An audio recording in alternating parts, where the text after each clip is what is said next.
You will own nothing and be happy. Do those words mean anything to you in terms of general property ownership and ownership in general, and how everything that we ever want to own now costs a small mortgage that you have to pay off through Klarna? And I'm very aware that this is not necessarily related to films specifically. However, it does really feel relevant when I talk about movies these days. So there's two main sources of inspiration for this video.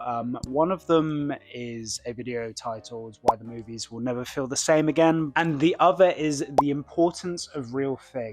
Now, I don't know if you've looked around recently, but we don't really try and own films anymore. I'm very aware that this is not a new talking point, and I'm very aware that people are aware of DVDs, are aware of Blu-rays, etc. But gee, have you ever talked to your co-workers recently? Oh, that sounds like a great film. When's it coming to streaming? That's really interesting. Yeah, I watched this cool film on Mubi. I saw it on Disney Plus, but I was watching on my phone. I didn't really pay attention. What is going on? Look, I know there are bigger problems in the world today, and that this is a very trivial issue. And frankly, it's like probably worth touching grass over. Like, if this is really the biggest problem in your life, you know, you live a pretty good life, you have access to streaming services, you can afford streaming services, you can afford to see films in general. Like, you've got a pretty decent life, I would say, but I don't think it's also not an issue at the same time. And I think we should avoid the whole "it's not that deep, don't worry about it" train of thought. I really appreciate where streaming has gotten us in terms of accessibility. There are so many films available to watch now, and streaming, when it first came out, felt like the final frontier of everything. It felt like we had everything we wanted for a really cheap cost, and now we have all of these new issues to deal with. So, number one, you do not own anything, and I'm talking about when you buy a film online. That's a lease. I think a lot of people don't realize that Amazon or Apple or wherever you bought a film, YouTube maybe, they can just take that away from you. You also don't have much control over the films that are available on streaming. Like, I know we all have the issue of stuff disappearing off of Netflix or Amazon, but also from the filmmaker side, they will just take your movie off and make it impossible for anyone to see it ever. It will just disappear into the void. And this is why some filmmakers encourage piracy, for this very reason, so their films can actually be seen by a wider audience. It's also a bit of a pain when you want to watch something and it is available, just not in your country. And if you don't have a VPN, you're screwed. And in some cases, you might actually pay quite a lot of money to get access to this content. When Netflix came around, it was like, great, we've circumvented that issue. It's cheaper, it's convenient, it's all in one place. Oh shit, we're not making money. Let's hike up the prices, and oh shit, everyone else is starting their own streaming service. So they want their content, obviously, for them to sell themselves. So they're going to set up their own streaming services. And now we have the same issue again. It costs a lot of money to find the content that you actually want to see. I feel like I want to move away quite quickly from the negatives of streaming services because I don't want to knock them too greatly. Accessibility and convenience is the reason why Netflix was so successful in the first place, and it got around a lot of service issues that we had and allowed films to be streamed from the convenience of our homes. But I want to talk more about the benefits of film ownership. it's fun and cool to own stuff. One of the great pleasures in life is having people over, looking at films like, oh wow, yeah, I've seen this one. Oh, I haven't heard of this one. That's really cool. Can you tell me more about it? Or, oh wow, you've got lots of horror here, but oh, what kind of films do you have? And you become a curator in essence for your own personal taste.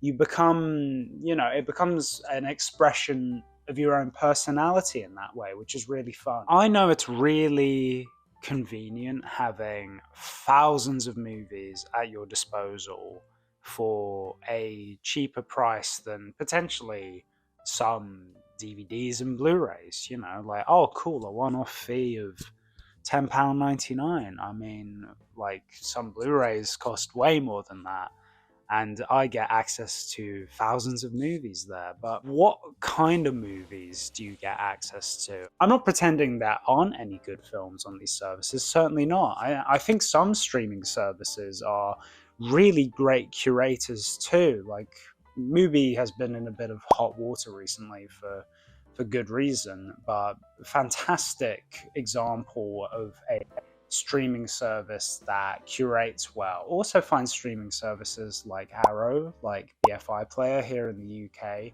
that have more niche picks. The Letterbox video store become live recently, which is a fantastic way of bringing us back to the core reason of convenience and accessibility. Having hidden gems available to rent for a small fee that you wouldn't be able to find anywhere else, and bringing that convenience to other people. But a lot of the more mainstream streaming services might have more titles, sure, but I think what you're paying for is not what you're actually going to get out of it. There's also a great video by a YouTuber called David Atchu where he talks about this in relation to decision paralysis. I will link that here as well. If you have 1,000 movies at your disposal, there is a near 100% chance that you are going to make the wrong decision in terms of the best possible film to watch at that time. If you're curating a selection of movies, maybe you haven't seen some of them and you have a limited amount, you are actually weirdly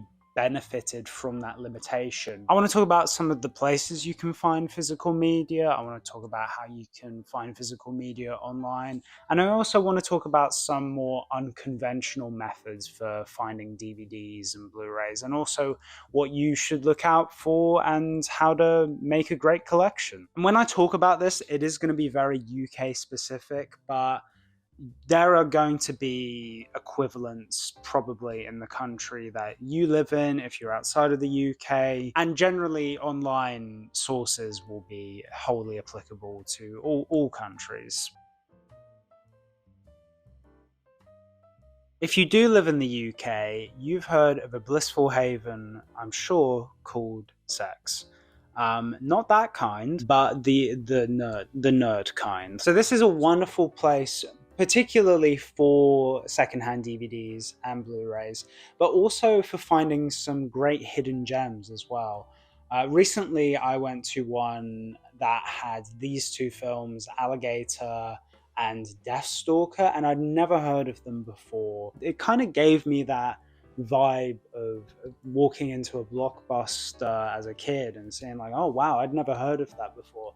We can still recreate that scenario today, even if in a slightly lesser extent. You can find a lot of great films for less than £5, sometimes even for £1. I'm not sure if they still have the 50p DVD section anymore. My suggestion to you is go with a group of friends and plan to have a film night, but don't know what you're going to watch. Run into a sex, pick the first 3 things that are cheap and interesting and sort of catch your eye, run back home, make some hot microwave popcorn. You're going to have the best time because it's a great way of socializing as well. The way we need to think about films in general is that they have to be a shared communal experience, particularly when thinking about the cinema. But on the other side of that, having a DVD film night with your mates is such a wonderful thing to do. and you've got that element of curation in there that you all get to be a part of. Another great option for a place to find DVDs and Blu-rays are just charity shops or opportunity shops, depending on where you live. In terms of actually finding what you're looking for in these stores, there's a little bit more of a knack to it, but I think, again, when we talk about embracing limitations, that's part of the fun. You get to go to a bunch of places and find hidden gems. You don't have the accessibility immediately, but part of the fun is the hunt of actually finding a really good pick. Like, for example, I went to one of my local charity shops and I found Happy Go Lucky, which I had never seen before. I still haven't seen it, sitting on my DVD shelf, but I found that for £1. But you will find occasionally some great hidden gems, and moreover, some really fun, like, childhood classics or some absolute dog shit looking films that you will inevitably have quite a fun time with. So it's kind of a win-win situation. And of course, if you do really want to find premium Blu-rays and DVDs, I would recommend, especially if you live in London, go into HMV or FOP, because these two places, if I could live there, I would. I'm not sponsored by them, I'm not sponsored by anyone, but these are two of the finest places on earth for people who are into films. You can find wonderful new releases, you can find great cult releases, you can find boutique Blu-rays like Criterion's, you can find old Hollywood classics, you can find foreign language films, documentaries, anime, TV, and so much more. Wonderful, wonderful places. If you want to start a collection, this has got to go under your belt as the place to go to if you live near a HMV or a FOB. Now, in terms of accessibility, not everyone lives in the UK, not everyone lives in London, not everyone has the means to go out and find these things in person. So what I would recommend is just going on eBay. eBay's got plenty of Blu-rays and DVDs. I think the main takeaway here for everything that I've been saying is that we need to get more out of our art. And I don't know if we can do that if we can't at least have a greater appreciation for it. I'm not saying that we all need to become hoarders. I am not saying that you need to own everything. But by becoming your own curator and enjoying the process of finding films and DVDs that you love. I should also say you can apply this to anything. You can apply this to music, you can apply this to books, you can apply this to anything that is now processed through the lens of subscription, because it's fun to actually hold something in your hands. It is fun and rewarding to own stuff and to have a part of you expressed by the things that you enjoy. Go out there, have fun, build an amazing collection of the things that you love, and talk to people about it, because all of this is for nothing if you can't share it with other people. And that's kind of the beauty of this whole process, is it's meant to be shared with everyone else, just like I am doing here today. There's a little bit of an ulterior motive, I must confess, to this video. I've recently made some zines, specifically a zine called Hail to the Disc, and it's all about physical media. If you do make it this far into the video and you are curious about this project that I've been working on, shoot me a DM, comment down below, whatever you want, and I can see if I can organize some digital copies. If you want a physical copy, potentially as well. I really enjoyed making it, and I wanted to express some of the points that I made in that zine in video format. But yeah, if you want to check it out, do let me know. Otherwise, I will see you in the next video. Thank you so much for watching.